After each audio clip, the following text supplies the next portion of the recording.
Hello, my name is Mary Beth. I'm 41 years old, and we are sitting in a Methodist church in Des Moines, Iowa.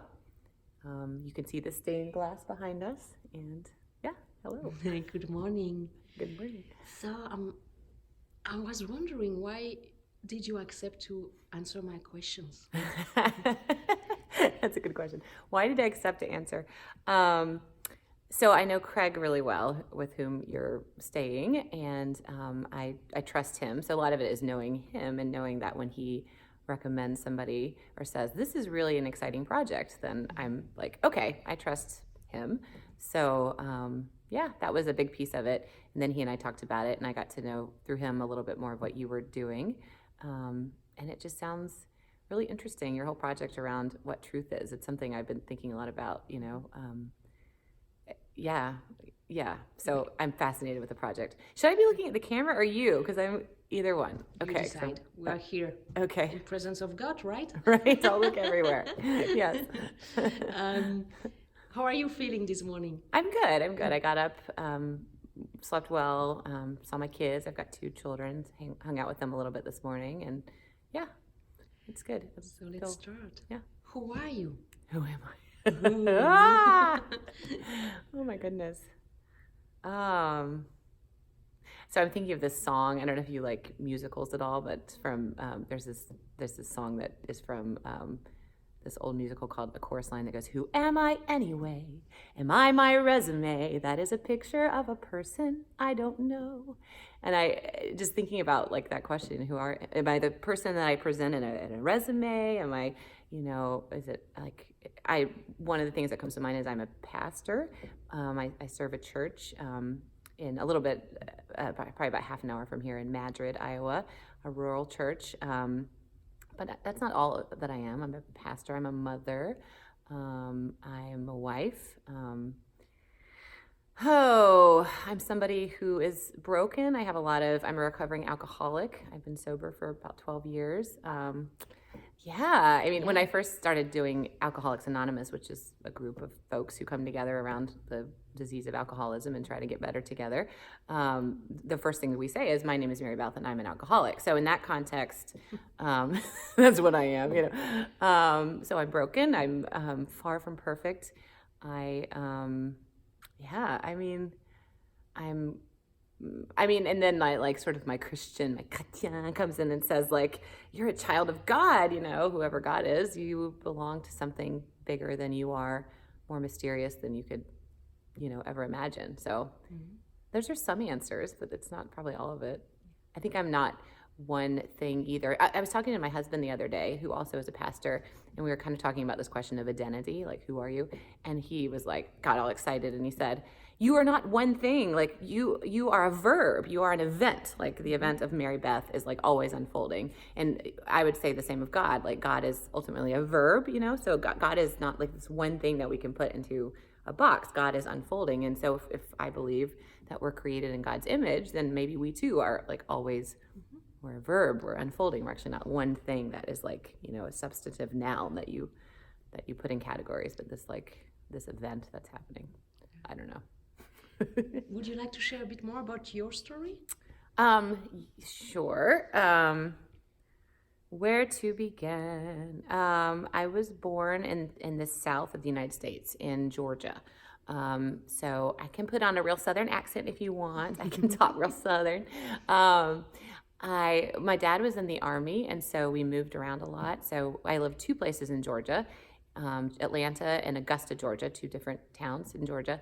And then we moved to Kansas, which is Midwest, right? So South, Midwest, all in the United States. And then we moved back to the South, to South Carolina. And that's where I grew up. Probably most of my years were spent there. But then I went to boarding school, which is kind of weird. A lot of people don't do that, but I did, in New Hampshire. So then I was there, New Hampshire. And everyone said, oh, you're so, you're Southern and you're so cute. And I was like, blah. And so I did actually make a real effort to lose my accent. And also I'm a listener and I imitate people too. And so I was just trying to imitate my Northern friends. So I went to boarding school, Yeah, I was super involved in church when I was younger, like super involved. Did the whole like youth group thing. Um, and then I went to boarding school when I was 15, and then I was just like, no more church. And it wasn't even, I didn't make that decision. Like, I won't go to church anymore because I'm living, I don't know. I wasn't in a community that was going to church really. And so there weren't other people to sort of encourage me to go there. So, but I would try, and then I feel super guilty about it. Oh, I'm not going to church. And my faith was more kind of rigid. Like, you need to, like, to be a Christian, you need to go to church. And not that that is helpful, but I was more like guilt ridden about it. Like, you're not going to church, therefore you're bad. And the same thing in college. Went to college at Yale and New Haven, and like same thing. Like, most people were not going to church. So wanted to go to church in my mind, but like could not, somehow didn't do it. Like, wasn't part of a community like that. But I was part. So one thing that happened in college for the first time, I found a group that I really fit in with, because I, like a lot of humans probably, I struggled to like find like my people. Like, who am I? Yeah, I'm a Christian, but like, I actually, even when I was growing up in the church, I didn't feel like I really fit in my youth group that well, because I don't know, their ideologies were a little different than mine.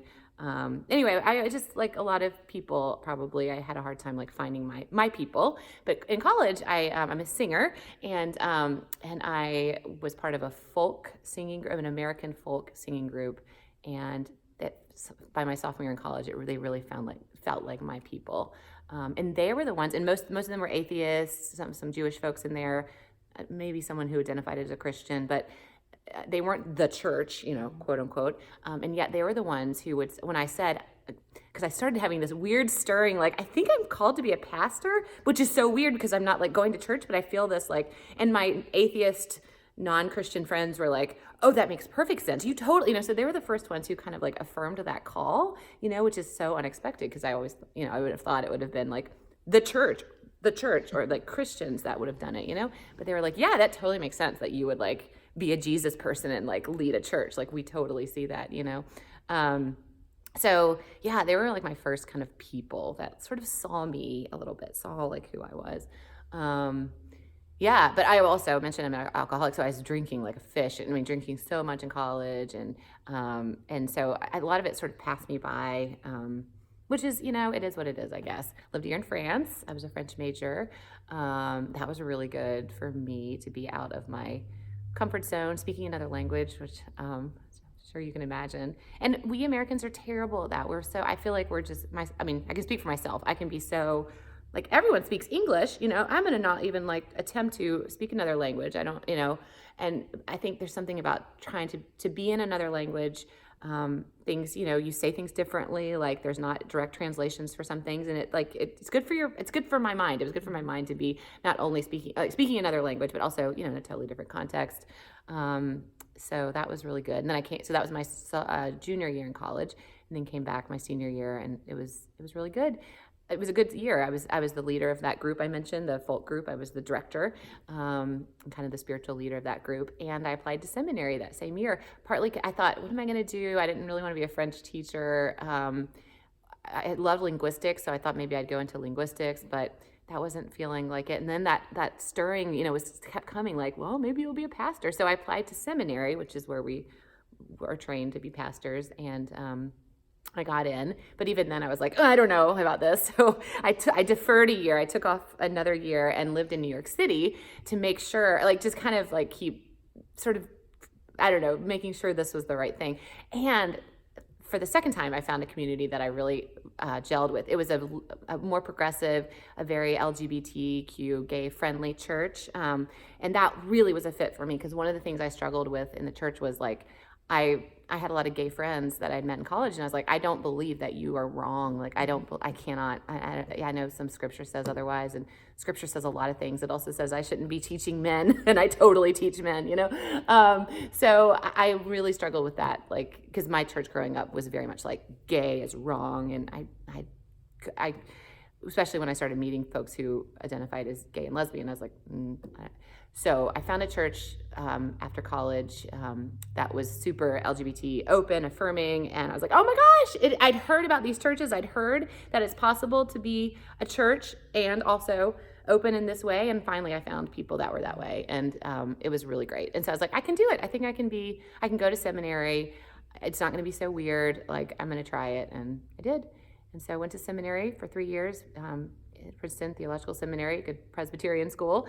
And it was good. I learned a lot. I was, it was good. I mean, I don't know how remarkable it was. It was good. I learned a lot about Bible, all that stuff. And also the community was pretty cool. I liked them. And then I became a pastor. And then I got sober. Well, okay, then we moved to Iowa, my husband and I, both pastors. We had never lived here before, so we looked at this map. I remember because he was a pastor at the time. So I was in seminary in New Jersey, and he was a pastor in a little church in Queens, New York, kind of waiting for me to graduate so we could get on with our lives and get married. And I remember we were about to get married, and we both were looking at these churches in Iowa, and we took out this map. This is back in the olden days when people like used, paper maps, and we're like, where is Iowa? So we're like, I think we're going to go there. So we ended up both being called, as we say, to churches in Iowa. And so we came here about 14 years ago. I was drinking a lot. I was still, we say functional alcoholic, which I don't know. I was still showing up for work. Like, I wasn't like drunk at work, but I would like be hungover, And then I had only been a pastor for about a year, and somebody that I really had grown to love in my church died. And it was like a crisis, and I remember and they wanted me to do the funeral, to officiate and be the pastor for the funeral. And I remember I was pouring myself my like second martini and thinking about Lois, the gal who died. And it was just so much, I was like, what, anyway, I don't know exactly what the connection was. My love for her, the sense that I was growing up, I don't know. Things were really, really hard. Suffering was happening. And here I am pouring myself this drink, and I didn't want to anymore, but then I couldn't stop. And so that's kind of the alcoholic dilemma. Like, I don't want to do this to myself anymore. I have this sense that it's not like good for me, but I can't stop. And so then I woke up that night and like cried with my husband. And then we poured out all the alcohol the next day. And then I started going to Alcoholics Anonymous, and I've been sober since, but not that I've been fixed or anything. I mean, I still have. Someone said to me early on, like, you go to AA to stop drinking, and then you spend the rest of your life, like, figuring out why you drank to begin with, So, and that's kind of true. So I'm still in AA. I do Al-Anon as well for folks who love alcoholics, because there are a lot of alcoholics and addicts in my life. And that has been, getting sober was a real switch for me. I think, just like suddenly living my life in the truth. That I don't have all my stuff together. Like, I don't have it figured out.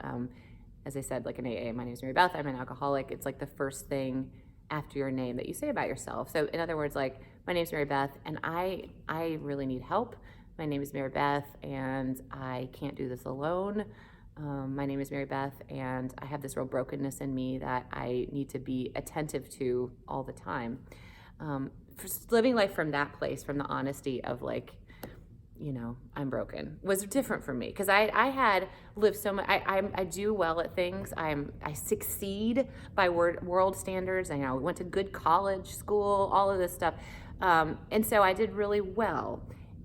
But it was, and don't want to say it was a lie, because it wasn't exactly. But I was living earlier in my life. I was living from this place of success and ego, kind of, and look at me, and I work hard. I worked really hard. Nothing wrong with that at all. Worked really hard, had the smarts, all the things. Look at me shine, But suddenly when I got sober, it was like, okay, I can still shine, and I'm called to shine, but in a different way, in a place that like starts with like, I don't have it all. I don't have it all figured out. Like, I start from a broken place, an honest broken place. Whereas I think before I was super broken, but I couldn't tell the truth about that. I was too scared, wanted people just to see my shiny self, not my alcoholic self, my sinful self, which, so many ways to talk about that. So that was a long answer. I'm sorry. Am I going like, okay. It's a beautiful story. Okay. And so today with all of that, what brings you joy? What brings me joy? Oh my gosh. Music for sure. Creativity. I wonder if this world is gonna like get better. if it might be through like creative acts. I mean, it's not a new thought at all to say poets and artists and dancers and, you know, prophets start from a place of creativity. Of course, that's who they are. And I wonder if that's where like social change and tenderness and joy can really not, I don't know, I think artists just have so much to say to us and show us, and I want to be one. I mean, I'm part of that community kind of, and I have noticed as a singer and someone who writes songs and plays songs and sings in community too, I really love, I mean, I can do the whole like solo thing, but I really prefer to sing with people, teach songs, simple songs, and have people sing with me. And I've noticed that like the energy of that, of like, okay, because I can say to you like, I don't know, like we need to all love each other and like, I don't know, and sort of do this, you know, kind of thing. I can say it, or I can like sing it with you, and suddenly like we're singing about love or grace or something or peace, you know, and suddenly like it takes like this art or music makes it take on a whole nother, like, I don't know, it feels different, I guess is what I'm saying. When I'm like, an example too is when I preach, I've started singing my sermons more, like singing some of my sermons. So I'll speak like I am right now for some of it, but then I'll sing parts of it. And on Sunday, this past Sunday, I was talking to my church and preaching about how hard it is to be in community because we like to be comfortable. And I was saying to them like, I know, like, I get it. We all like to be comfortable, and it's really hard when we disagree. And I don't know if you've heard of Iowa Nice, but like how Iowa Nice is this thing where like nobody's going to say what they really think. So, you know, I'm sure it's not just Iowa, but like, I'm not going to really tell you like that I disagree with you on something because I'm afraid that it'll sever something and you won't like me, you know?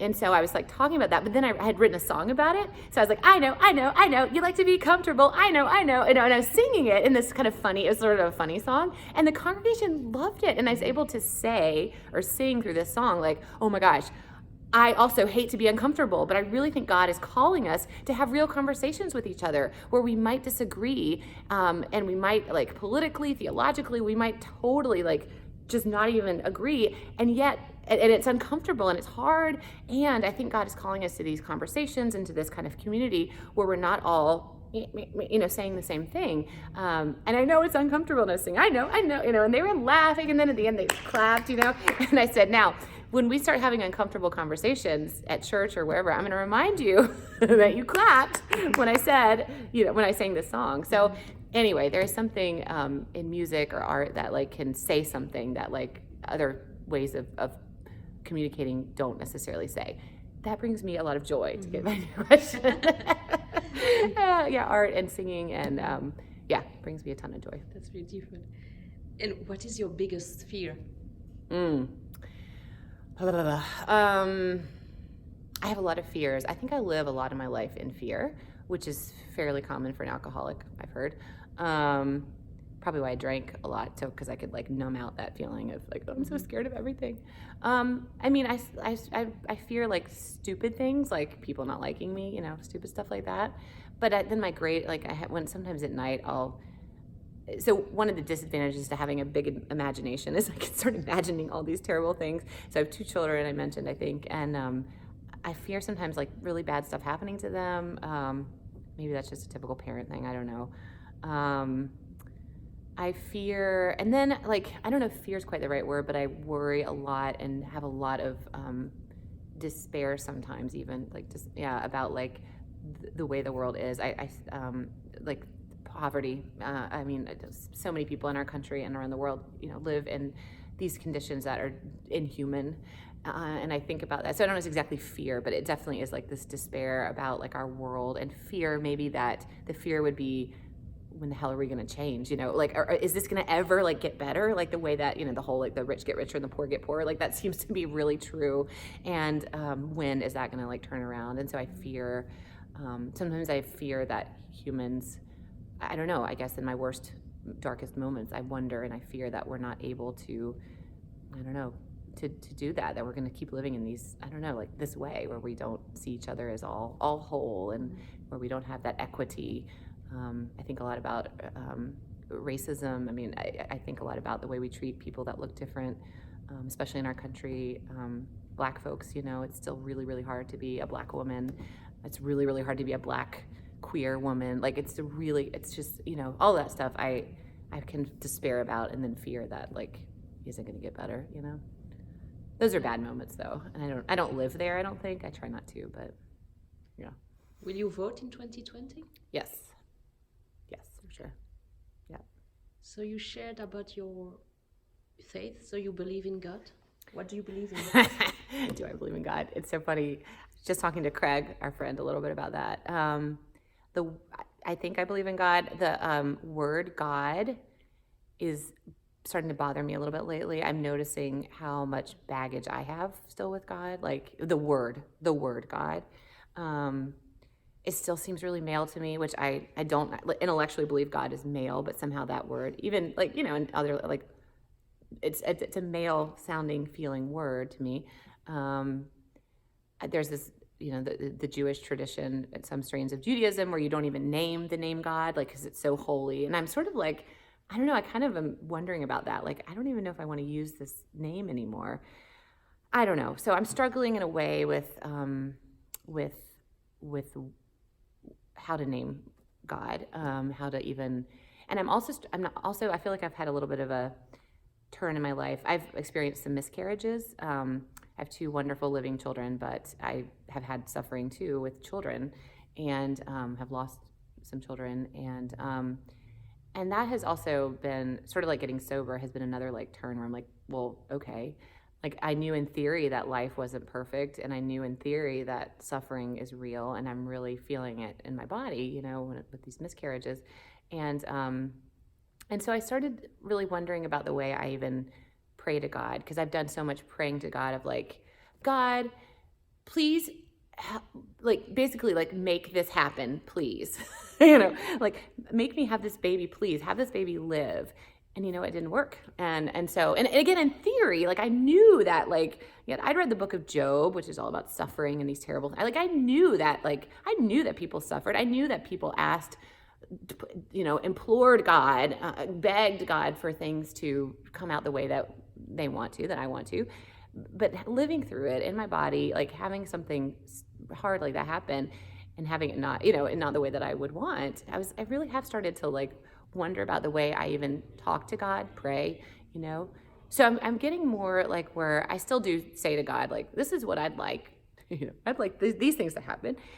I'm really trying to like say, but like, let it go. And I don't even like the word God's will, because that makes it sound like, to me, that sounds very like, God is this rigid sort of male, like I have this iron will and you better like align with it. And that doesn't really work for me at all. And so I'm trying to align myself. A word that works better for me is desire. So like align myself with God's desire. But so anyway, going back to the first step of like Alcoholics Anonymous, going into that, I am powerless. I am powerless. I am powerless over, I would say alcohol, but everything pretty much. I'm powerless over everything. My children, what happens to me, my job, like the people around me, the world. I'm powerless. Ugh, I hate that. But then I say that, and then like, okay, so whoever you are, God, universe, power greater than myself, better than myself, like more good. Like I surrender to your flow. Sometimes that works for me. Like there's a flow, there's a force, an energy, I don't know, in the universe that like is way bigger than me, and I don't have a name for it. I probably might call it God some days. I surrender to it because I am I'm powerless. But it's, but then I will take it back and be like, oh, but please make this happen. By the way, like here's, in case you forgot, So anyway, God, I don't know. I mean, and it's funny, like I've said some of this to my church, not all of it. I mean, not that it's like a secret or anything, but I do wonder what it'd be like if they were like, wow, our pastor doesn't even really like the word God. What are we going to do with that? So I haven't quite come out about that yet, but I don't know. So yeah. Coming from there, what is the truth? I think a truth that I am seeing is that suffering might be the thing that brings us to, like, that makes us community. So, I mean, I think the one thing that all humans and maybe all living things and maybe all things have in common is that we suffer. And I hate it. I hate suffering. I hate being uncomfortable. And it might be actually the deepest thing that connects me to you, and it might be like the hope, like it may be the hope for our human race. So I think the truth is that suffering is not only real for everything, but might actually be our salvation in a weird way. And what I mean by that is it might be the thing that like reminds us of our humanness, reminds us that we are connected. Because that's the thing about AA, about going to Alcoholics Anonymous is, now I'm getting teary.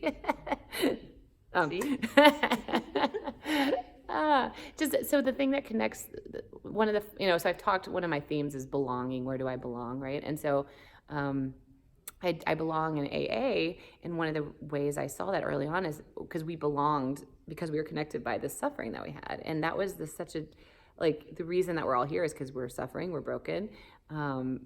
That made us a community that in the spiritual way that, I don't know, that like I could never have talked about or even wanted, but here it was. So I wonder if the truth might be that suffering is the thing that will make us, I don't even say make us one, but like make us like know that we are all part of something and we're all part of each other.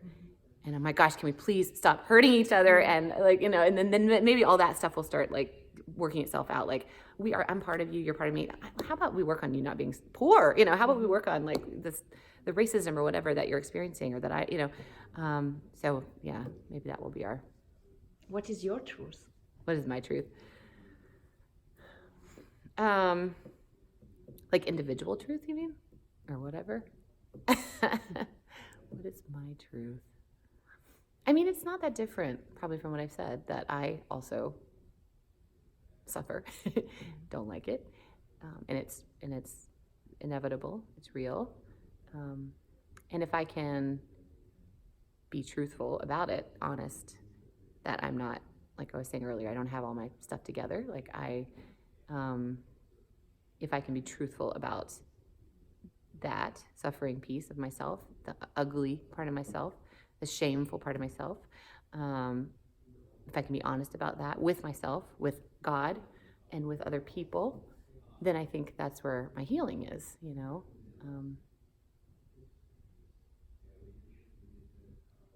Yeah.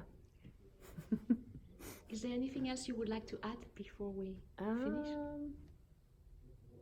Anything else to add?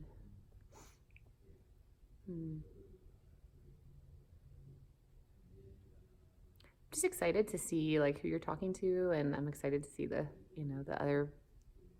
other parts of this community that's kind of coming together. And thank you for this, and thank you for being brave and like asking these really hard questions. Thank you so much for your time and for your trust also. Yeah. For sharing all these personal things. Yeah. Thank you. Thank you, Sophie.